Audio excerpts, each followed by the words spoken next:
কাঁদিয়া কহে পুন ধিক মোর বুদ্ধি, অভিমানে উপাক্ষিন কানুগুণ নিধি। ছি ছি ছি ছি ছি, এ আমি কি করলাম, কি করেছে মা? এই যে দুটো লাইন বললাম, আজকে পুরো লীলার ভাব কিন্তু এই দুটো লাইন। তাই এই দুটো লাইন একটু ভালো করে বোঝা লাগবে মা।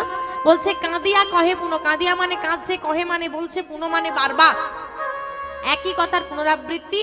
কাঁদিয়া কহে পুন ধিক মোর বুদ্ধি, কাঁদছে আর বারবার বলছে ছি এ আমি কি করলাম, ছি ছি ছি আমি কি করলাম।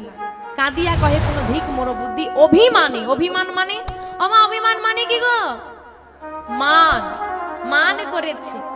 অভিমানে উপাক্ষিন কানু গুণনিধি, মান করে উপেক্ষা করেছে কাকে, কানু গুণনিধি। কানু গুণনিধি মানে কৃষ্ণকে। বলছে হে ছি ছি ছি, এ আমি কি করলাম, সামান্য মান করে আমার প্রাণবধূ কৃষ্ণকে আমি উপেক্ষা করলাম। কথাটা কার? রাধা রানীর। বলছে কে? এখন আমরা কোথায় আছি ও মা? এখন আমরা কোথায় আছি গো? নবদ্বীপে। বাহ, তা নবদ্বীপে রাধা রানী এলো কোথা থেকে? তার মানে কথাটা কে বলছে? গৌর হরি। কার কথা?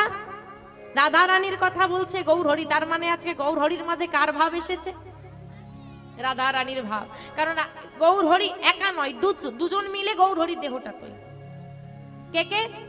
বহিরঙ্গে রায় অন্তরঙ্গে শাম, দুই মিলিয়ে এক হলো গৌর গুণধাম। তাহলে আজকে গৌর হরির মাঝে কখনো কৃষ্ণ ভাব, কখনো রাধা ভাব আসছে। তাহলে আজকে কি কার ভাব এসেছে?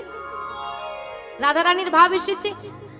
তা পদকর্তা এই কথা সাধন করেই গৌর লীলা অনুসারে বৃন্দাবনের লীলা বর্ণনা করছেন। চলুন সবাই মিলে যাব বৃন্দাবন। আজকে বৃন্দাবনে গিয়ে আমরা আস্বাদন করব রাধারানী কেন মান করলেন, কিভাবে কৃষ্ণকে উপেক্ষা করলো, কিভাবে কৃষ্ণ ফিরিয়ে এলো, আজকে আমরা আস্বাদন করব। কি মা সবাই বৃন্দাবনে যাবেন তো? উলুধ্বনি হরিধ্বনি দিয়ে আমরা যাবো বৃন্দাবনে। আজকে পদকর্তা রাধামোহন দাস ঠাকুর আমার গৌর লীলা অনুসারে বৃন্দাবনের লীলা বর্ণনা করছেন। চলুন সবাই মিলে যাব বৃন্দাবনে। তো বৃন্দাবনে যেতে গেলে হাত দুটো তোলা লাগবে, আত্মসমর্পণ করা লাগবে, আর মুখে একটু উলুধ্বনি লাগবে।